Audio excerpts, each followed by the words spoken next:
iniciar uma série bíblica que é denominado Enriquecendo-se com a Bíblia, não é? Uma série que eu estou preparando para repassar, estudar juntamente com os irmãos, Enriquecendo-se com a Bíblia. E hoje eu quero estudar, meditar, repassar alguma coisa para a igreja a respeito das Escrituras e o pecado. Esta é a nossa primeira preleção, a nossa primeira mensagem dentro desta série, Enriquecendo-se com a Bíblia, as Escrituras e o pecado. Daqui a pouco eu anuncio o texto bíblico para nós lermos, certo? Deixa eu começar na introdução aqui.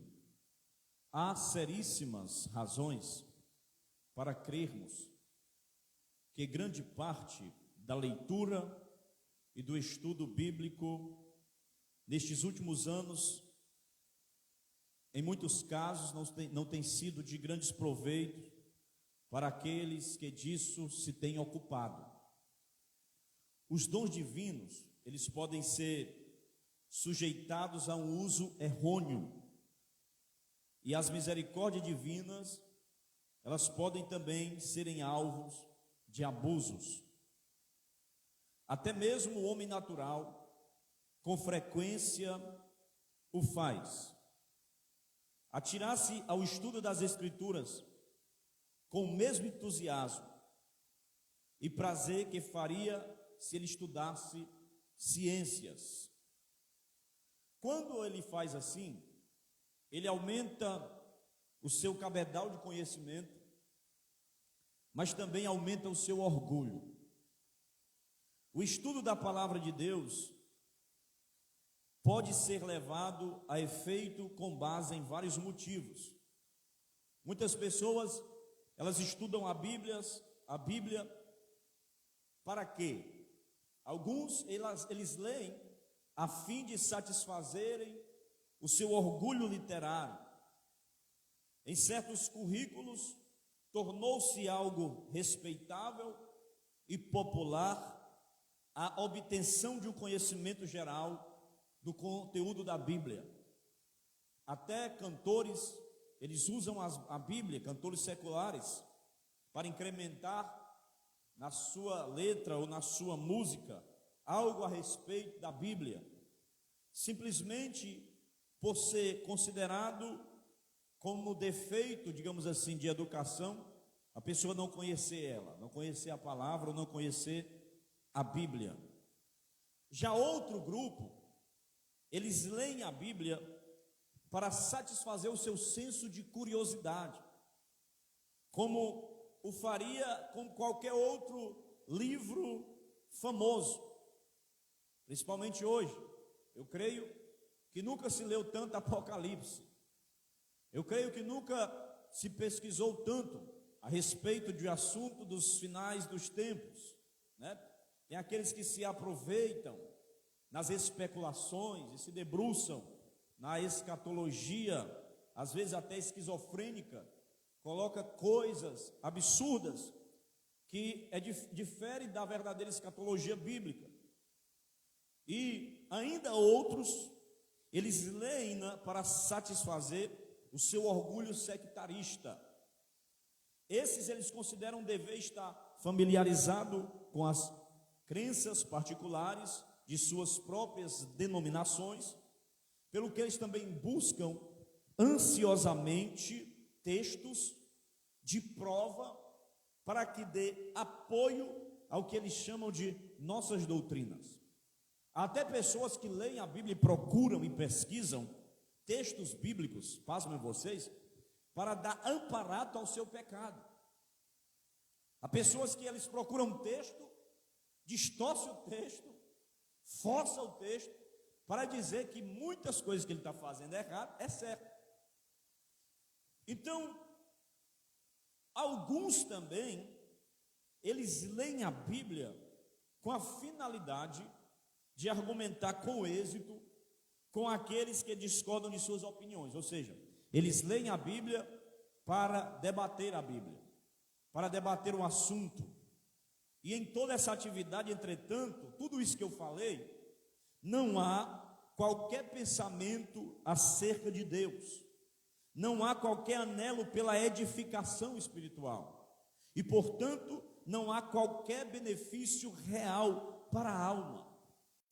Assim sendo, de que maneira nós podemos, aí vem a pergunta, de que maneira nós podemos nos beneficiar com a Bíblia? De que maneira eu faço, qual a maneira que eu faço para que o estudo sério das Escrituras beneficie a minha alma, me beneficie como cristão, me edifique realmente? Se você abrir uma passagem muito conhecida, vamos para o texto agora, quem está me ouvindo diga só glória a Deus. Vai aí para 2 Timóteo, a passagem de 2 Timóteo 3,16, passagem famosa, conhecida, muito lida.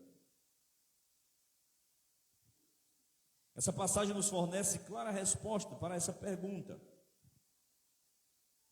Veja aí comigo 2 Timóteo, capítulo 3. Vamos ler 2 versículos, 16 e 17. Quem achou, diz. Olha o que diz. Toda escritura, ou toda a escritura, divinamente inspirada é proveitosa para ensinar, para redarguir, para corrigir, para instruir em justiça, para que o homem de Deus seja perfeito e perfeitamente instruído para toda boa obra.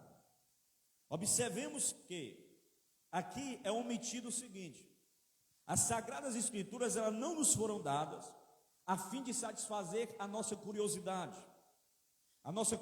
intelectual, e nem nossas especulações carnais. Nunca está dizendo, leia para debater, leia para confrontar, para enfrentar, para fazer confusão. Ele não está dizendo, leia para amparar aquilo de errado que você acha que é certo. Ele não está dizendo, a Escritura é para que você seja um intelectual acima de todo mundo, um erudito que vai humilhar os demais que tem um analfabetismo bíblico. Não. Ele está dizendo que ela é para habilitar-nos para toda boa obra, e isso mediante o ensino, a reprovação e a correção. Então nós evitaremos esforços por ampliar isso com a ajuda de outros textos bíblicos. Então agora eu quero iniciar aqui algumas coisas, alguns aspectos que a Bíblia nos faz entender, e como a igreja, como cristão, como indivíduo, ele se beneficia espiritualmente com a palavra de Deus. Está pronto? Dá mais um glória a Deus aí. Primeiro lugar, vamos lá. O indivíduo se beneficia espiritualmente quando a palavra o convence do pecado. Fale comigo, eu me beneficio, espiritualmente quando a palavra me convence do pecado. Este é é o primeiro segredo, vamos dizer assim, é revelar a nossa depravação, é desmascarar a nossa vileza, é tornar conhecida a nossa iniquidade, é tornar conhecido o nosso pecado. Alguém escreveu, lendo a Bíblia, estudando a Bíblia, eu encontrei muitos erros, todos eles estavam em mim. Então a vida moral de um homem pode ser irrepreensível, seu trato com os seus semelhantes pode ser sem falta, mas quando o Espírito Santo aplica a palavra ao seu coração e à sua consciência, abrindo seus olhos fechados pelo pecado, para que perceba a sua relação e a sua atitude para com Deus, então ele vai exclamar, ai de mim, igual Isaías, ai de mim que estou morrendo, eu estou perecendo. Ele pode fazer muitas grandes obras, ele pode ser carismático, ter amizades, aos olhos dos homens, ser uma pessoa boa. Mas quando ele se encontra realmente com Deus, com a presença de Deus, isso faz ele tremer.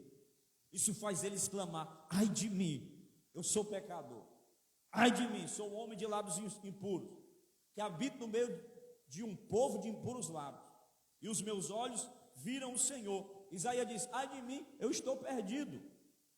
É desse modo, irmãos, que toda alma verdadeiramente salva é levada a sentir-se enfermo até a morte.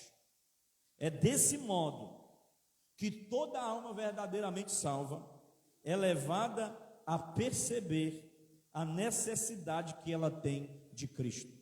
Porque sem Cristo estou perdido. Sem Cristo eu não sou nada. Observe que em Lucas, capítulo 5, e versículo 31, Jesus fala algo muito importante, que você talvez conheça esse texto. Gostaria que o irmão Júnior lesse aí, Lucas, e acompanhe também. Lucas 5:31. Glória a Deus. Olha o que Jesus fala aí. Evangelho segundo Lucas, capítulo 5, verso 31.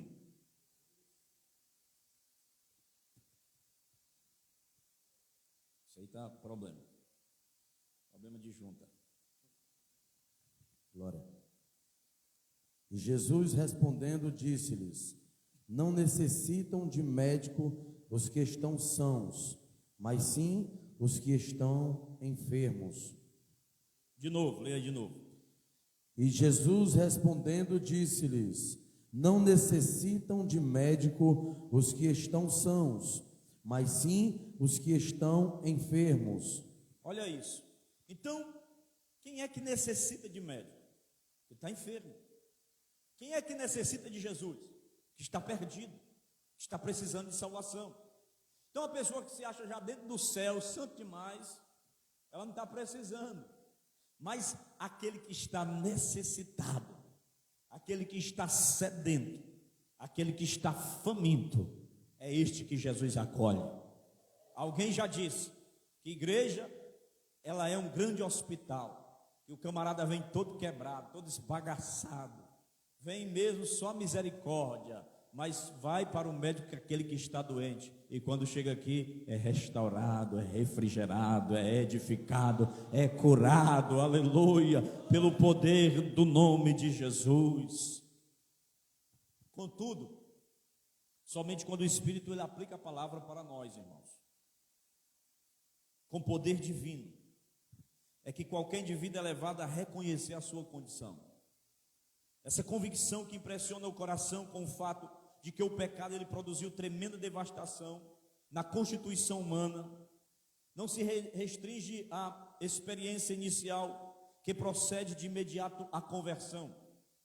Veja o padrão que Deus apresenta. Cada vez que Deus bendiz a sua palavra em meu coração, Deus vai apresentar um padrão. E este padrão, ele é coisa séria. Este padrão que Pedro, ele responde lá em 1 Pedro, na sua primeira carta, no capítulo 1, versículo 15. Olha o que diz esse padrão aí que Deus estabeleceu na sua palavra. Abra aí a sua Bíblia. Como eu disse, hoje vamos direto para as páginas da Bíblia, não tem o data show hoje. Então, acompanhe sua Bíblia aí, é culto de ensino. Glória a Deus, abra a Bíblia e vamos ler. 1 Pedro 1,15, por favor. Mas como é santo aquele que vos chamou, sede vós também santos em toda a vossa maneira de viver. Veja isso. Sede santo em toda a vossa maneira de viver, em todo o vosso procedimento. Este é o padrão que Deus tem para o seu povo. Este é o padrão que Deus tem para a sua igreja. Tem que ser santo como Ele é santo, separado, consagrado, diferente. E aqui, por conseguinte, nós temos o primeiro teste a ser aplicado. Que teste é esse? Examine-se você a si mesmo. Tenho que examinar a mim mesmo. Por quê? Quando eu leio acerca dos tristes fracassos de diferentes personagens das Escrituras, isso me faz perceber quão infelizmente parecido com eles eu sou? Porque você lê o sucesso dos homens de Deus na Bíblia, mas também você vai ler os fracassos dele. E quando isso acontece, você se acha parecido com eles? Ou quando eu leio, isso me faz bem-aventurado e perfeito como Cristo, e isso me faz reconhecer quão terrivelmente eu sou diferente de Cristo. Então, o que é que eu estou querendo dizer? É que quando nós olhamos para homens que foram santos, eles tiveram seus fracassos. Mas quando eu olho para Cristo, às vezes, eu observo que em algum aspecto da minha vida eu estou sendo diferente dele. Já viu a frase bem conhecida, que eu acho que se tornou até filme ou livro, Em Seus Passos, o que faria Jesus? Então eu tenho que continuamente fazer essa pergunta dentro do meu ser, dentro da minha consciência. E cada passo que eu dou, cada atitude que eu vou tomar, em cada resposta que eu vou proferir, pensar nisso. Estou fazendo igual a Cristo? Ou estou fazendo diferente dele? A primeira coisa que nós devemos entender ao ler a palavra é entender a questão do pecado, e entender que a palavra me convence do meu pecado. Leva-me a reconhecer a minha pequenez, a minha natureza humana, que ainda é caída, em busca de um padrão que Deus estabeleceu. Qual é esse padrão? Sede santo, como eu, Senhor, sou santo. Sede santo em toda a vossa procedência, em toda a vossa maneira de viver. Está entendido até aí? Diga glória a Deus. Vamos para o segundo aspecto. A pessoa se beneficia espiritualmente quando a palavra o faz entristecer-se por causa do pecado. Diga comigo, eu me beneficio espiritualmente da Bíblia quando a palavra me faz entristecer-me por causa do pecado. Com respeito ao ouvinte lá do solo rochoso, foi dito o seguinte, Mateus 13, 20 e 21. Abra a sua Bíblia aí, Mateus 13, 20 e 21. Eu vou ler esse texto com você. Mateus, capítulo 13, versículo 20, versículo 21.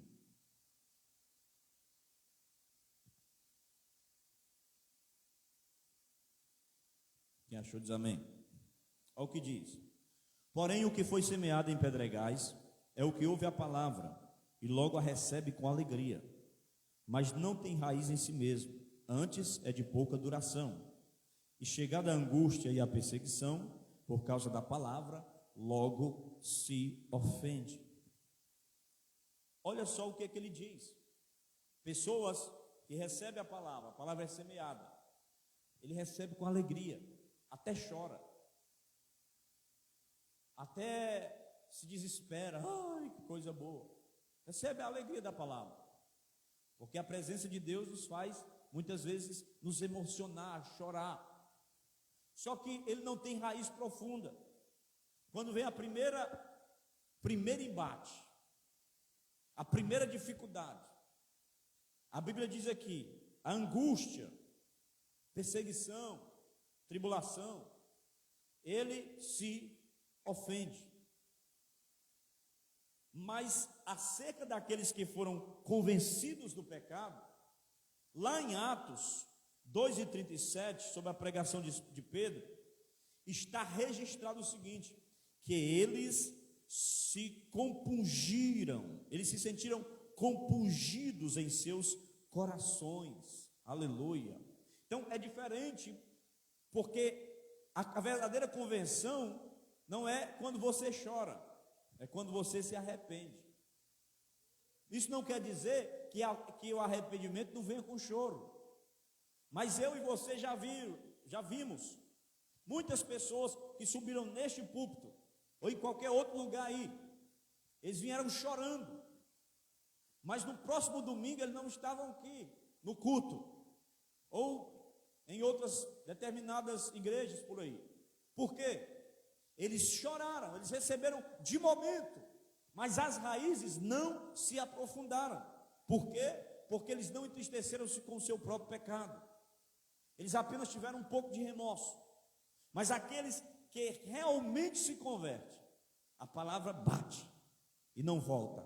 Ela entra, ela faz morada, ela trabalha e a pessoa muda, a raiz é profunda. Vem o primeiro baque, ela está de pé. Vem a segunda perseguição, ela está lá. Vem lá a tristeza e a angústia, mas ela faz como Paulo: nem fome, nem nudez, nem altura, nem profundidade, nem medo, nem angústia, nem anjos, nem principados, nada poderá me separar do amor de Deus que está em Jesus Cristo, nosso Senhor. Glorifique o nome do Senhor. Muitos ouvem um sermão floreado, um discurso sobre a enaltação do ego, e tem muito isso por aí, que exibe a capacidade da oratória, ou mesmo a habilidade intelectual do orador, mas que usualmente não contém qualquer aplicação à consciência. Você pode ouvir até muitos pregadores do século 21. Você vai se encher no seu ego, vai lhe massagear o seu ego. É algo motivacional. Quem é que não gosta de ser motivado, irmão? Isso é do ser humano. A gente faz uma coisa aqui, aí a gente espera o quê? Um elogiozinho. Aí quando alguém elogia, a gente, é bom demais. Isso é do homem mesmo.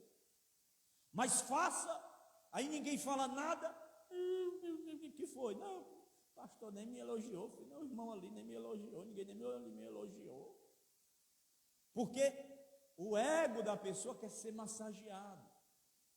Então as pessoas descobrem isso psicologicamente e pregam do viés psicológico, que você fica, que coisa boa, sai pisando nas nuvens.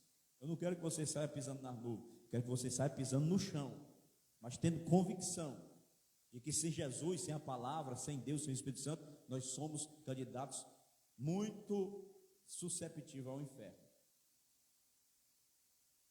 E não vai ter qualquer aplicação à consciência. As pessoas entram e saem, mas elas não saem convictas de que muitas coisas que eles estão fazendo é pecado. E elas estão tão acostumadas com isso, que se vem uma pregação de arrependimento, antigamente se pregava sobre arrependimento, as pessoas se arrependiam. Hoje elas mudam de igreja, porque elas vão para um lugar que seja mais palatável a elas. Não, eu vou ficar aqui, porque ninguém vai falar aqui do meu erro, do meu pecado. Está bom demais aqui, não pode. Traz só a caixinha de promessa lá, que é o livro selecionado da Bíblia. Eis que estou contigo, bom demais. Se passares pelo fogo, eu estarei contigo, glória a Deus. Se passarem pelas águas, não te submergirão. A pessoa vem na Bíblia, aí faz tipo um amuleto, né? Vou abrir aqui, aonde eu ler, aí é a mensagem de Deus para mim. Aí abre. Foi Judas e se enforcou. Não, pelo amor de Deus, não se enforcar não. Deixa eu ver outro. Vai tu e faz o mesmo. Não, pelo amor de Deus. Aí vai de novo. O que tem de fazer, faz eu depressa. Aí lascou tudo. Irmãos, nós não devemos estar atrás só de promessa, que vai massagear o meu ego. Mas muitas vezes a Bíblia diz assim: a raça de víbora, e às vezes é para mim. Quem ensinou vocês a fugir do pecado da ira futura? Está produzindo fruto de arrependimento? Se estiver produzindo, a árvore será limpa para que dê mais fruto ainda, mais frutos ainda. Se não, vai ser cortada e lançada no fogo. Muitas vezes a palavra, ela vai me confrontar, porque essa espada é de dois gumes, ela corta para lá e corta para cá. Às vezes a mensagem, ela corta para um que está precisando ser edificado, e ao mesmo tempo corta para outro que precisa ser exortado. Às vezes você está escutando uma mensagem, e nem toda aquela mensagem completa é para você, às vezes só um texto, às vezes só uma palavra, era tudo que você precisava, não o que você queria, mas o que você precisava. Porque Deus vai falar com você, não o que você quer, mas o que você precisa. Aleluia. Então, observe, aquela exposição lá que eu falei, floreada, açucarada, ela é recebida com aprovação. Só que ninguém é humilhado diante de Deus, e nem é levado a andar mais perto dele por aquela mensagem. O objetivo do mensageiro não é de adquirir uma reputação por um brilhantismo. E embora a multidão despreze o mensageiro, as pessoas realmente regeneradas sentir-se-ão gratas pela mensagem que as leva a se lamentarem diante de Deus e aclamarem como Paulo: desventurado homem que sou. Muitas vezes as pessoas, irmãos, nós mesmos, estamos aplaudindo talentos humanos, mas nós não devemos aplaudir talentos humanos, nós devemos aplaudir a glória de Deus. Porque oradores por oradores, tem gente no Senado que fala muito melhor do que eu, que dá um discurso muito mais bonito, com toda a sintaxe e a semântica da língua portuguesa bem aplicada. Oradores já tem em abundância. Deus não precisa apenas de oradores, Deus precisa de profetas verdadeiros. Tem um irmão, um pastor aí que fala o seguinte: que o culto bom não é aquele que você sai feliz com o pregador, mas é aquele que você sai triste com você mesmo. Pai, eu preciso prestar, preciso ser mais crente, preciso botar minha vida no altar, preciso orar mais, eu preciso me consagrar mais, eu preciso ser mais homem de Deus, mais mulher de Deus ainda. Desventurado homem que sou. Eu pensava que eu tinha matado o velho homem no batismo, mas o desgraçado sabia nadar, ele está me perseguindo. Eu tenho que cada dia viver em santidade, aleluia, na presença do Senhor, e nós vamos vencer. Então eu dei uma pincelada sobre isso, na questão daquela série que eu dei sobre a martiologia, né, a doutrina do pecado. E o primeiro ponto aqui, a primeira mensagem hoje é sobre isso: enriquecendo-se com a Bíblia. E o que é que ela faz? Ela faz me entristecer por causa do pecado.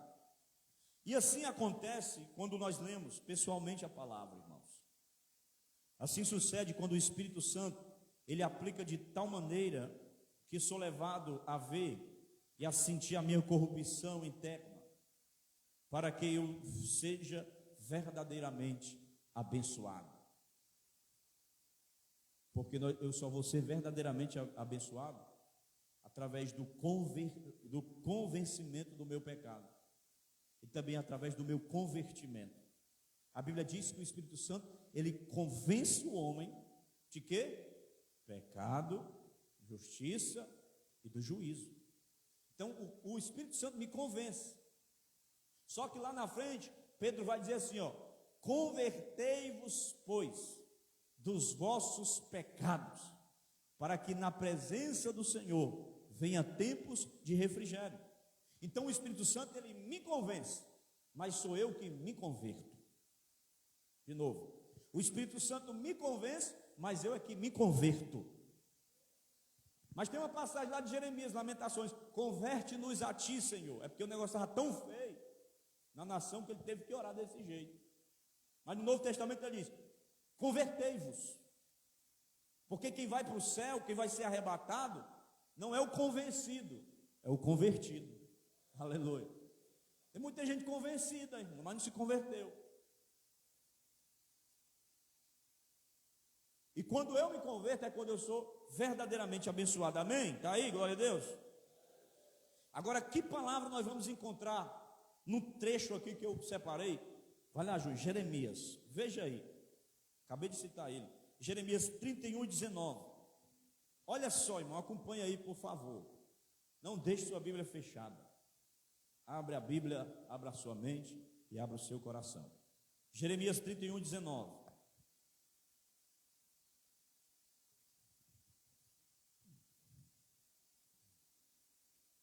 Na verdade, que depois que me converti, tive arrependimento. Opa, depois que o quê? Me converti. Teve o quê? Arrependimento. Olha lá, continua. E depois que me conheci, bati na minha coxa. Fiquei confuso. Sim, envergonhei-me, porque suportei o opróbrio da minha mocidade. Olha só as características, o retrato ao vivo e a cores de alguém que realmente se converteu. Ele diz que bateu na coxa. Coxa que no Antigo Testamento era sinal de humilhação, de reconhecimento, de opróbrio. Agora deixa eu fazer uma pergunta. Você conhece algo parecido com essa experiência? Seus estudos da palavra de Deus produzem um coração quebrantado que o leva a humilhar-se perante Deus? Pergunto para você responder a você mesmo. Você fica convicto de seus pecados de tal modo que é levado a arrepender-se diariamente perante Ele? A Bíblia diz lá em Êxodo 12:8 que o cordeiro pascual ele tinha de ser comido com ervas amargas. Semelhante modo, quando realmente nos alimentarmos da palavra, o Espírito Santo ele o torna amargo para nós, antes de tornar-se doce ao nosso paladar. Isso a Bíblia fala. Note aí a ordem das coisas. Lá em Apocalipse 10:9. Veja aí, Apocalipse 10:9. Veja que experiência interessante que João teve. E essa aqui será sempre a ordem da experiência. Apocalipse 10:9. E fui ao anjo, dizendo-lhe: dai-me o livrinho. E ele disse-me: toma-o e come-o, e ele fará amargo o teu ventre, mas na tua boca será doce como mel. Eita glória! Irmão, quando você está errado e alguém corrige você, não é doce não, viu? Quando alguém aponta o teu erro, não é doce não. Quando alguém lhe corrige, toca na sua ferida, dói. Mas só que quando a ferida é limpa, para ser limpa, tem que passar assim um negócio, um remédio. Uma vez eu levei uma queda tão grande, pensei que eu ia morrer. Eu estava tendo um café da manhã lá na igreja, né, no Canindé. Eu era noivo, né, da Micaele. Ela trabalhava na farmácia, a bichinha trabalhava igual escrava naquela farmácia. Toda a programação da igreja, a bichinha estava trabalhando, tirava plantão também. Aí nesse dia de manhã eu estava lá na igreja, aí ela tinha uma popzinha, eu estava na pop dela, ela ficava trabalhando, aí eu ia para a igreja na pop dela. Aí, pop 100, não sei se você lembra dessa motinha. Aí eu peguei e saí para pegar, eu peguei umas coisas lá, né, um salgado e tal, eu só vou deixar lá na Micaela, tá bom. Aí eu botei na sacola o negócio, aí fui deixar. Aí na volta que eu vi os irmãos de Titã, moto maior. Aí eu quis acompanhar eles, arregacei. O pneu rei da moto estava careca, mais careca que eu. Aí tinha uma entrada assim, à direita, para pegar o outro lado da avenida assim. Só que tinha umas areias, irmão. Eu entrei de uma vez. Já viu aquelas quedas de corrida de moto de GP? Que o cabo cai assim, aí a moto vai e o cara vai se arrastando atrás. Foi a queda que eu levei. A moto saiu. Aí eu caí, eu estava com isso aqui do capacete, estava solto. Voou. Eu taquei minha cabeça no chão. Que eu senti, você sabe que você está com o cotovelo assim na quina que fica dormente seu braço? Foi meu corpo todinho dormente daquele jeito. Aí a moto caiu e eu fiquei de pé. Aí eu fui, levantei a moto, achei que a moto estava toda esbagaçada, mas só arranhou um pouquinho. E eu de chinela. Aí eu peguei, levantei a moto e já ia sair. O cara, ei, mano, peraí, se acalma, tu caiu agora. Não, eu vou para a igreja. Aí eu parei um pedacinho, levantei a moto e fui embora. Só que depois eu olhei que meu pé estava todo rasgado aqui, eu não tinha prestado atenção. E o sangue pingando. Aí eu entrei dentro da igreja, botei a moto e sentei. Aí eu disse, levanta, queda ali, ó. Aí o pastor olhou assim, a poça de sangue no meu pé no chão, assim. Macho, pelo amor de Deus. Foi, tá aqui a cabeça no chão, ó, o nó, o galo. Leve-se um postal, pelo amor de Deus. Pegaram o gelo, aí botaram no carro. Aí foi. Mas quando eu cheguei lá, a mulher não teve pena de mim, não. Ela pegou uma gás assim, botou um negócio e foi limpar a ferida do meu pé. Fazia assim, ó. Carne viva, irmão. Mas por que ela fez aquilo? Porque tinha que sarar, tinha que tirar todas as impurezas. Muitas vezes vai doer, mas é para sarar a ferida. No começo é amargo, mas depois é doce como mel.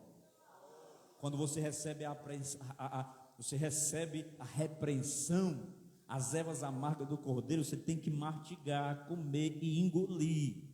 Mas aquilo ali no seu estômago, ou seja, depois do resultado que você aceita a repreensão e você vem com um arrependimento, é doce como mel. Aleluia. É por isso que Jeremias diz: achando as tuas palavras, logo as comi, porque é como mel ao meu paladar. Glorificado seja o nome do Senhor, porque essa ordem sempre será a ordem dessa experiência. Primeiramente deve ir a lamentação, e somente depois vem o consolo. Primeiro a humilhação e depois a exaltação. 1 Pedro capítulo 5, versículo 6: humilhai-vos, pois, debaixo da mão de Deus, porque no tempo certo Ele vos exaltará. Primeiro é ervas amargas, mas depois é mel puro, que liberta, que consola, que lhe faz crescer, que lhe dá maturidade espiritual. E Davi diz assim: foi bom para mim passar pela tribulação, porque me fez ficar mais firme para adorar o meu Deus. Eu aprendi, aleluia. Terceiro aspecto: nos beneficiamos espiritualmente quando a palavra nos conduz à confissão de pecado. Diga comigo: eu me beneficio espiritualmente da palavra quando a palavra me conduz à confissão de pecados. A Bíblia vai dizer, ou a Bíblia diz, em 2 Timóteo 3,16, que nós lemos, que as Escrituras, elas são proveitosas para repreensão. Ainda pegando o gancho que eu falei lá atrás. E a alma honesta, ela está pronta para reconhecer as suas próprias faltas. A alma honesta. A alma orgulhosa não. A alma soberba não. Ela não quer reconhecer. Ela quer sempre se justificar. Ela quer sempre rebater. Mas acerca do indivíduo carnal, há uma declaração em Jó 3:20. Jó 3:20. Pode ler aí, por favor? Glória a Deus. Jó 3:20.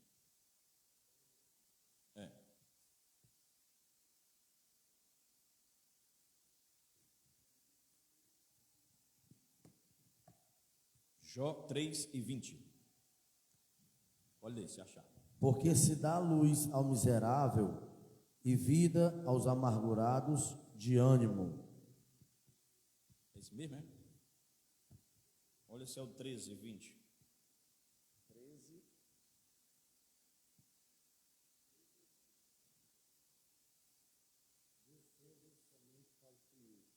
Eu também esconderei do teu rosto. Não, esquece isso aí, esquece isso aí. Vamos ver o que o salmista fala no Salmo 119, ele diz assim, ó: Deus tenha misericórdia de mim, pecador. É o clamor dos corações renovados.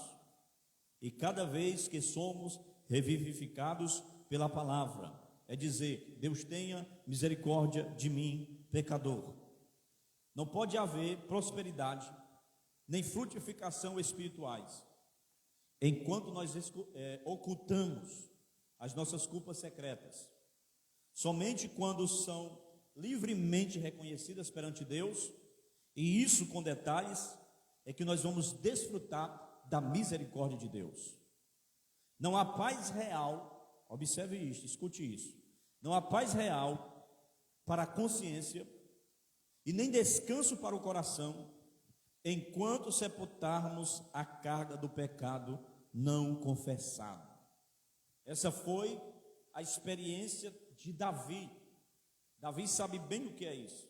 E agora eu acho que a referência vai estar certa. Salmo 32, versos 3 e 4. Salmo 32, versos 3 e 4.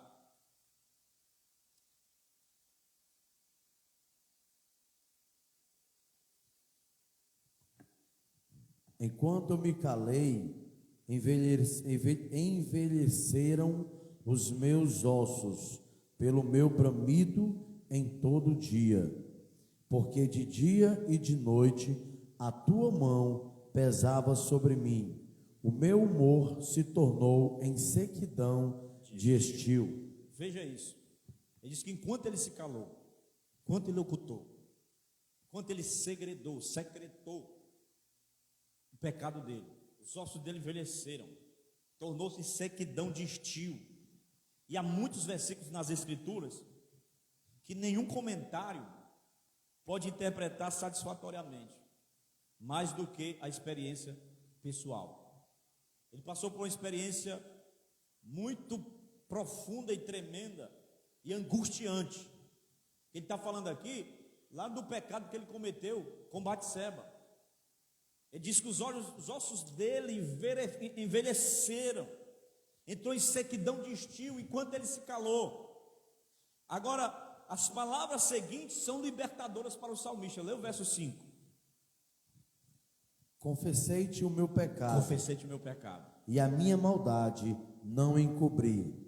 Dizia eu: confessei ao Senhor as minhas transgressões, e tu perdoaste a maldade do meu pecado. Glória a Deus. Ele confessou, ele botou para fora, ele entregou para Deus, ele confessou a Deus. A Bíblia diz o quê? Aquele que confessa e deixa, alcançará misericórdia. Quanto mais segredo, quanto mais tem, mais para baixo você vai, mais dificuldade você tem, mais as coisas não andam, mais as coisas travam. Mas quer se desatar do nó, quer se livrar da carga, confessa, recebe o perdão de Deus, seja livre na sua consciência, seja livre na sua mente.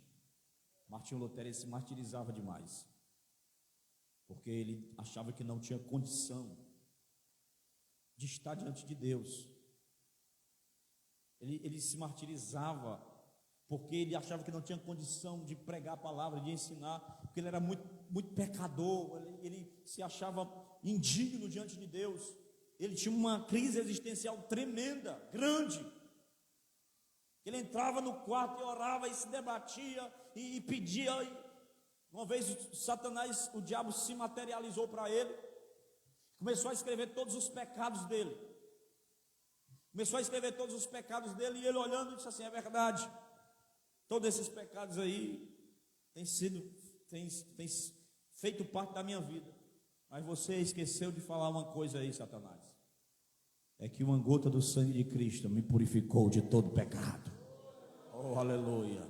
Ele se lembrou, ele abriu o texto e ele leu em Romanos, que diz assim, que o justo, ele viverá da fé. Não precisa fazer grandes penitências, não precisa açoitar o corpo, assim como aqueles camaradas lá nas Filipinas, na noite, se eu não me engano é da Páscoa, eles pegam aquelas facas com aqueles cordões, aquele chicote que tem faca na ponta e vai se martirizando assim fisicamente. Não precisa disso, é apenas se arrepender, confessar o pecado e deixar, porque o que confessa e deixa alcançará misericórdia, é justificado, é redimido, é perdoado, aleluia. E pode dizer: livre estou pela graça de Jesus, livre estou, sou livre para cantar, sou livre para glorificar, sou livre para pular, sou livre para estar aqui, sou livre para ministrar, sou livre para levantar a mão, naragaxera macaia, e adorar ao Deus que fez os céus e a terra. Aleluia! Foi para isso que Cristo nos chamou. A Bíblia diz em Gálatas: foi para a liberdade que Cristo nos libertou. Quarto aspecto. São 7, eu acho que vai dar tempo.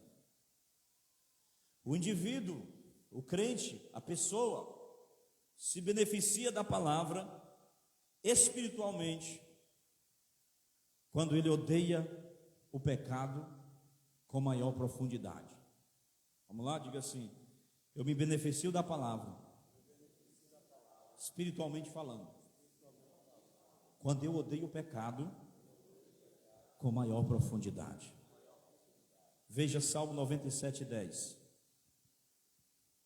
Salmo 97:10.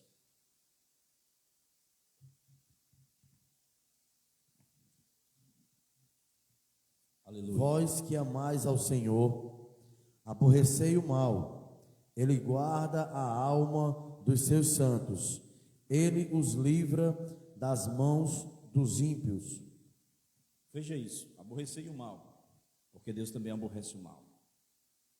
Nós não podemos amar a Deus sem odiar aquilo que Ele odeia. Não somente devemos evitar o mal, recusando-nos a continuar nele, mas também devemos declarar guerra contra ele, voltando-nos contra ele com indignação no íntimo. Esse pensamento é de Charles Spurgeon, o príncipe dos pregadores. Um dos testes mais seguros que se pode aplicar a uma conversão professa é a atitude do coração para com o pecado. Sempre que o princípio de santidade houver sido implantado, necessariamente haverá repulsa por tudo quanto é profano. A partir do momento que a pessoa realmente se converte, o princípio de santidade está nela, ela vai repudiar o pecado, ela vai deixar o pecado de lado. Essa foi também uma das experiências de Davi. Salmo 119, verso 104. Corre lá, Salmo 119, verso 104. Você observe que nos salmos não é versículos, é verso. Nas cartas, nos evangelhos é versículo. Nos outros textos, quando é algum escrito poético, se chama versos. Olha lá, Salmo 119, verso 104. Pelos teus mandamentos alcancei entendimento, pelo que aborreço todo falso caminho. Pelos teus mandamentos, ou seja, pela palavra, eu alcancei entendimento, pelo que aborreço. Aborreço o que aí? Os maus caminhos, é isso? O falso caminho. O falso caminho. Todo falso caminho. Todo falso caminho, muito importante isso. Observemos atentamente aí, que nós não devemos meramente abster-se do pecado, pois ele diz, detesto, e não somente alguns ou muitos pecados, mas antes ele diz, a todo caminho de falsidade ou a todo falso caminho, e não apenas a todo mal, mas a todo caminho de falsidade. No entanto, dá-se exatamente o contrário no caso do ímpio. O ímpio já é o contrário. Olha o que diz Salmo, eu acho que é o 50, verso 16 e 17. Ainda em Salmo 50, versículo 16 e 17. Teve gente que não leu tanto a Bíblia essa semana como está lendo agora. Mas ao ímpio diz Deus, que tens tu que recitar os meus estatutos Veja e que isso aí. tomar o meu conserto na tua boca, pois aborreces a correção e lanças as minhas palavras para detrás de ti. Veja isso, é o caminho inverso. O justo recita o mandamento, aborrece o caminho. O ímpio quer recitar o mandamento, mas não aborrece o caminho. Provérbios 8:13. Em Provérbios 8:13, vamos lá, lê lá, corre lá. Provérbios 8:13, mais um texto. 8:40.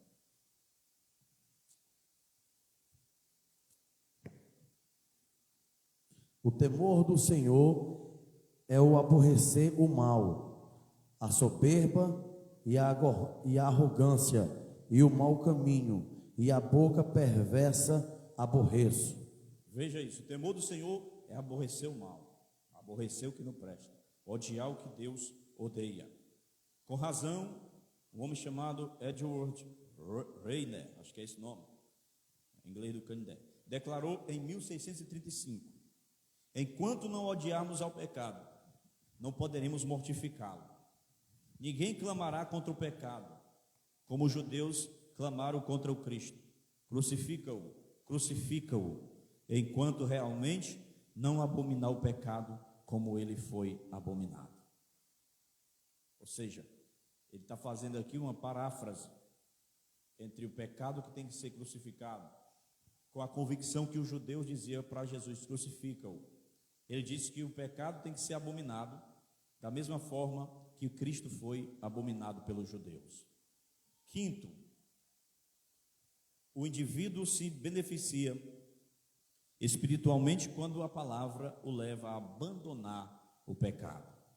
Vamos de novo? Eu me beneficio, diga, eu me beneficio espiritualmente quando a palavra me leva a abandonar o pecado. 2 Timóteo 2,19. 2 Timóteo 2,19. Glória a Deus. Todavia, o fundamento de Deus fica firme, tendo este selo: o Senhor conhece os que são seus, e qualquer que profere o nome de Cristo aparta-se da iniquidade. Qualquer que profere o nome de Cristo, aparte-se da iniquidade. Quanto mais lemos a palavra como objetivo definido de descobrir o que é agradável e o que é desagradável ao Senhor, mais a sua vontade torna-se conhecida por nós. E se os nossos corações forem corretos diante dele, mais ainda os nossos caminhos se harmonizarão com a sua vontade. Aleluia. Então aí é que nós vamos verdadeiramente andar na verdade. No fim do 6º capítulo para o 7º da 2ª carta de Paulo aos Coríntios, algumas preciosas promessas são dadas àqueles que se separarem ou se separam dos incrédulos. Vamos observar essa passagem e também a aplicação feita pelo Espírito Santo nela. 2 Coríntios 6, 14 até o 7 e versículo 1. 2 Coríntios capítulo 6, você vai ler do versículo 14 até o capítulo 7, versículo 1, certo? Não vos prendais a um jugo desigual com os infiéis, porque que sociedade tem a justiça com a injustiça? E que comunhão tem a luz com as trevas? E que concórdia há entre Cristo e Belial? Ou que parte tem o fiel com o infiel? E que consenso tem o templo de Deus com os ídolos? Porque vós sois o templo do Deus vivente, como Deus disse: neles habitarei e entre eles andarei, e eu serei o seu Deus, e eles serão o meu povo. Pelo que saí do meio deles e apartai-vos, diz o Senhor, e não toqueis nada imundo, e eu vos receberei, e eu serei para vós pai, e vós serei para mim filhos e filhas, diz o Senhor Todo-Poderoso. Ora, amados, pois que temos tais promessas, purifiquemo-nos de toda a imundícia da carne e do espírito, aperfeiçoando a santidade no temor de Deus. Eu aí a palavra? Isso é a palavra, irmão. Separar o santo do profano. Tem gente que está se misturando ao jugo desigual. Se mistura com o jugo desigual, ainda diz que foi Deus que disse que tinha que se misturar. Não. Você vai ver a diferença entre o santo e o profano. A Bíblia diz: vereis outra vez a diferença entre aquele que é santo e aquele que não é santo, o que serve a Deus e o que não serve. Aí ele diz: aborreça, deixe, abomine o que não presta, porque quando você se beneficia realmente espiritualmente da palavra, você abandona aquilo que não presta, você aborrece, você abomina, você odeia aquilo que Deus aborrece, abomina e odeia, que é o pecado. A Bíblia diz em João 15,3: vós estáis limpos pela palavra que vos tenho falado. Aleluia. Eis aqui outra passagem como uma importante regra. A leitura e o estudo da palavra de Deus está produzindo, irmão, uma purgação, ou seja, uma purificação em minha conduta. Faça essa pergunta para você mesmo. Será que a leitura da palavra está tendo esse objetivo de me limpar, de me purificar, de levar-me a abandonar o pecado? Há muito tempo vem se fazendo a indagação, desde Salmo 119, versículo 9: como purificará o jovem o seu caminho? Como purificará o homem, a mulher, o ser humano, o seu caminho? Sim, não basta ler a palavra, tem que crer nela. Não basta crer nela ou memorizá-la, mas também é preciso haver uma aplicação pessoal da palavra, do nosso caminho. Como purificará o homem, a mulher, o jovem, o seu caminho, observando, Senhor, segundo a tua palavra? É quando nós damos ouvidos a exortações como aqueles que estipulam 1 Coríntios 6,18, fugir da impureza. 1 Coríntios 10:14, fugir da idolatria. 1 Timóteo 6:11, foge destas coisas, da cobiça apaixonada pelo dinheiro, pois o amor ao dinheiro é a raiz de todos os males. E 2 Timóteo 2:22, foge também das paixões da mocidade. Observando isto, é que o crente é levado a separar-se do mal na prática, pois então o pecado não somente terá sido confessado, mas também terá sido deixado, porque o que confessa e deixa alcança misericórdia. Aleluia. Sexto, nós somos beneficiados espiritualmente quando a palavra nos fortalece contra o pecado. Diga de novo: eu sou beneficiado espiritualmente quando a palavra me fortalece contra o pecado. As Sagradas Escrituras, estou terminando, eu estou no penúltimo ponto, tenho 10 minutos ou 12. As Sagradas Escrituras nos foram dadas não somente com o propósito de revelar a nossa pecaminosidade inata, ou a fim de mostrar as muitas e muitas maneiras mediante as quais carecemos da glória de Deus, segundo Romanos 2:23, nós carecemos da glória de Deus, mas igualmente para ensinarmos como podemos ser livres de desagradar a Deus.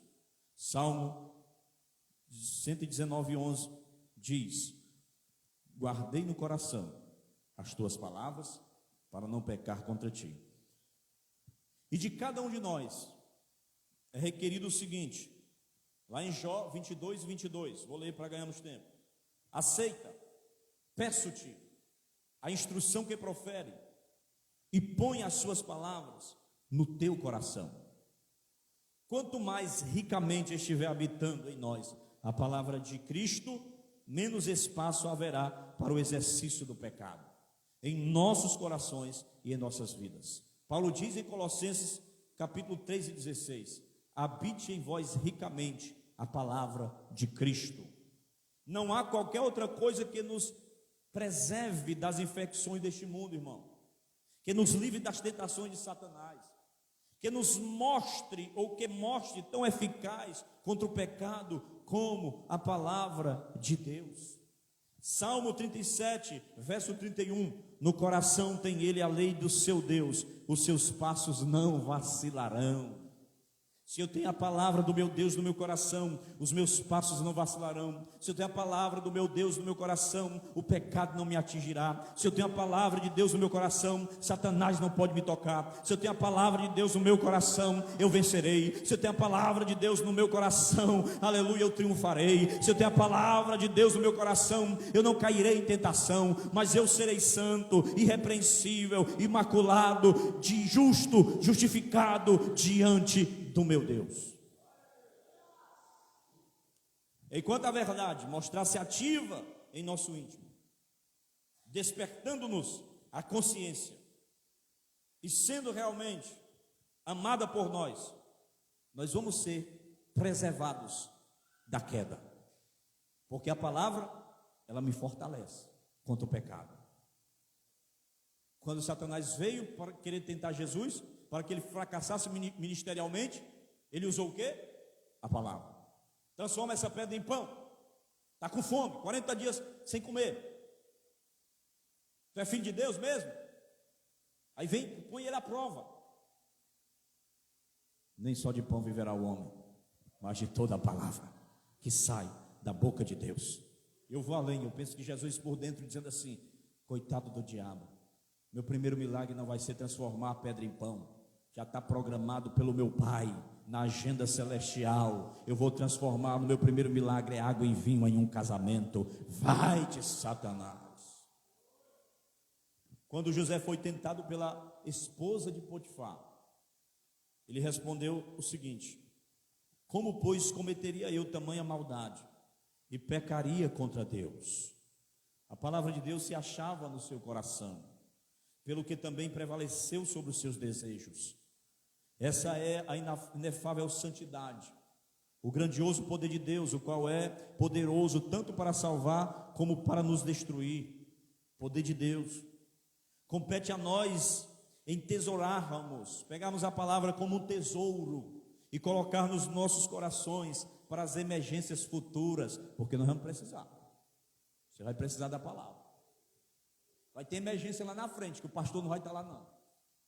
Vai ter emergência lá na frente, que o diácono, o obreiro não vai estar lá não.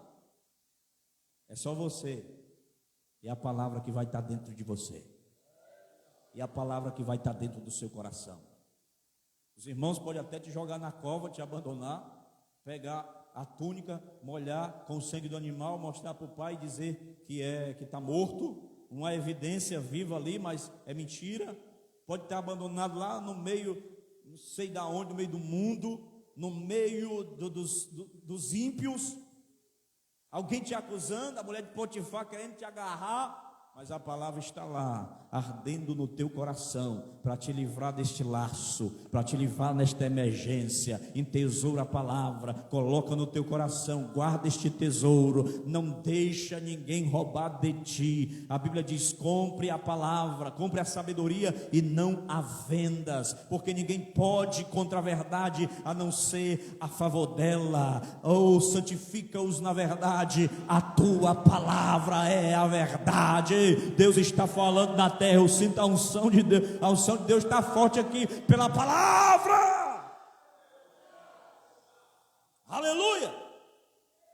Sétimo, para a gente encerrar, a gente está dizendo, graças a Deus, o indivíduo se beneficia espiritualmente quando a palavra leva a praticar o contrário do pecado. Diga comigo: eu me beneficio espiritualmente quando a palavra me leva a praticar o contrário do pecado. Lá em 1 João capítulo 3 e 4, a Bíblia diz que o pecado é a transgressão da lei. 1 João 3 e 4, pecado é a transgressão da lei. Deus diz assim: farás, mas o pecado retruca: não quero. Deus diz: não quero. Deus diz: não farás, perdão. E o pecado diz: farei. O pecado é a rebeldia contra Deus, é a determinação do indivíduo seguir o seu próprio caminho. Isaías diz assim: deixe o ímpio o seu caminho. Muitas pessoas querem viver o seu próprio caminho, alheio de Deus. E quando ele toma o seu próprio caminho, ele vai ter as suas próprias decisões. Ele vai tomar as suas próprias decisões. Ele vai plantar as suas próprias sementes. E ele vai colher muito mais do que ele plantou das suas decisões. O pecado é um tipo de anarquia espiritual. Glória a Deus. Cadê? Que pode ser comparado com o ato de sacudir uma bandeira vermelha no rosto de Deus. Ou seja, é declarar guerra contra Deus. A atitude oposta do pecado contra Deus é o quê? É a submissão, é a sua obediência a Ele. Da mesma maneira que o contrário da iniquidade é a sujeição à lei.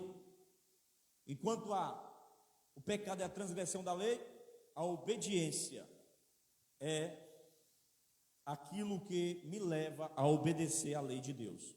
Portanto, praticar o contrário de pecado é andar na verdadeira obediência, ou na vereda da obediência. As Escrituras, elas são proveitosas, como nós lemos, não somente para repreensão e correção, mas também para a instrução na justiça. Neste ponto, nós encontramos outra importante regra: os meus pensamentos estão sendo formados, o meu coração está sendo controlado, e a minha conduta e as minhas obras estão sendo regulamentadas pela palavra de Deus? Será que meu coração está de acordo com ela? Será que os meus pensamentos, minha conduta está controlado pela palavra? Ou será que a palavra tem me influenciado bastante? Ou estou sendo influenciado pela moda? Ou estou sendo influenciado pelas séries? Ou estou sendo influenciado por muitas outras coisas que tem por aí? Tiago 1:22. Vamos lá, Tiago 1:22. Meu tecladista, entenda a mensagem agora. Tiago 1:22. Vai. E sede cumpridores da palavra, e não somente ouvintes, enganando-vos com falsos discursos. Olha aí o que o Senhor está exigindo de nós. Cumpridores da palavra, não somente ouvintes. Não se ludibrie, não se iluda com falsos discursos. Nós temos a declaração de como devem ser expressas a nossa gratidão, os nossos afetos por Cristo. João 14:15. Se me amares, guardareis os meus mandamentos. Portanto, é necessário ajuda divina. Precisamos de ajuda para isso. Nós precisamos do Pai ao nosso lado. Nós precisamos do Espírito Santo trabalhando conosco, cooperando conosco. Davi diz: guia-me pela vereda dos teus mandamentos. Salmo 119:35. Pois nela me comprazo. Guia-me pela vereda dos teus mandamentos, porque nela eu tenho prazer. A orientação é necessária por causa da cegueira das nossas mentes, e os impulsos eficazes da graça são necessários por causa da fraqueza dos nossos corações. Não cumpriremos ao nosso dever mediante a mera noção das verdades, a menos que as abracemos e as sigamos. Menton escreveu isso. Fica de pé aí.